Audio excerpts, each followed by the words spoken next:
Majesty's loyal opposition. Thank you, Mr. Speaker. My question is for the Premier. Premier, as you know, as of last week, General Motors confirmed that the Camaro will no longer be built in Oshawa. Ontario lost out to Lansing, Michigan, just across the border. In response, all we've heard from your Minister of Economic Development are talking points about optimism. Well, Premier, optimism alone doesn't secure jobs.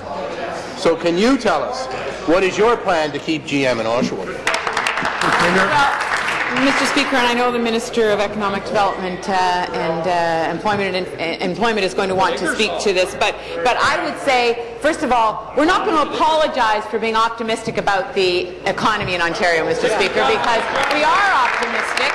We know that the fact that our government has invested over $850 million in the auto sector, which has leveraged $11 billion in private sector investment, Mr. Speaker, that's a very, very good thing, Mr. Speaker.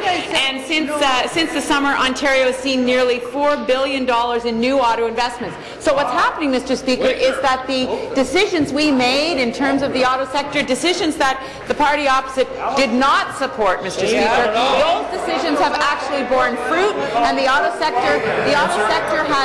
is recovering, Mr. Speaker, and we're very much a part of that recovery. Back to the Premier. Premier, I'm a little baffled by that response. Maybe you haven't got it straight. Deputy House Leader, come to order. Hang in the balance. Your economy's doing so well, you lost the Camaro. You didn't win a new contract with GM. It went right across the border to Lansing, Michigan. So I wouldn't be bragging about the economy, and I wouldn't be babbling on about the past either.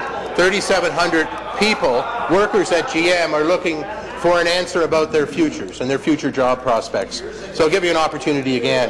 What concrete steps are you taking, other than being optimistic, what concrete steps are you taking to secure those jobs in Oshawa? Yes. Well, Mr. Speaker, as the member opposite full knows, this is not a new decision. And obviously, we're concerned when there's job loss. Every time there is a job loss in Ontario, Mr. Speaker, we're concerned about that. But, Mr. Speaker, we're also pleased and optimistic when there are job gains. So, Mr. Speaker, March this year, partnership with Toyota Oshawa of Canada to expand the Elmira manufacturing plant, Mr. Speaker, which create and sustain over 450 jobs. February 2015, just last month, Mr. Speaker, Ford Oakville, 400 new jobs for the Edge facility. And, Mr. Speaker, last month as well, GM, the same company that the member opposite is talking about, $560 million for the Ingersoll facility, Mr. Speaker, which will sustain 3,000 jobs.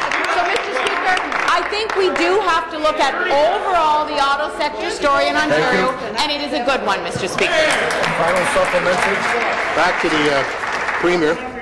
As you know, the GM commitments that were made during the bailout are set to expire in the next few months, right as production at the Oshawa plant comes to an end. GM hasn't committed to staying in Oshawa, and by your answers today, you're not committing to stay in Oshawa, but I'll give you a chance to do so.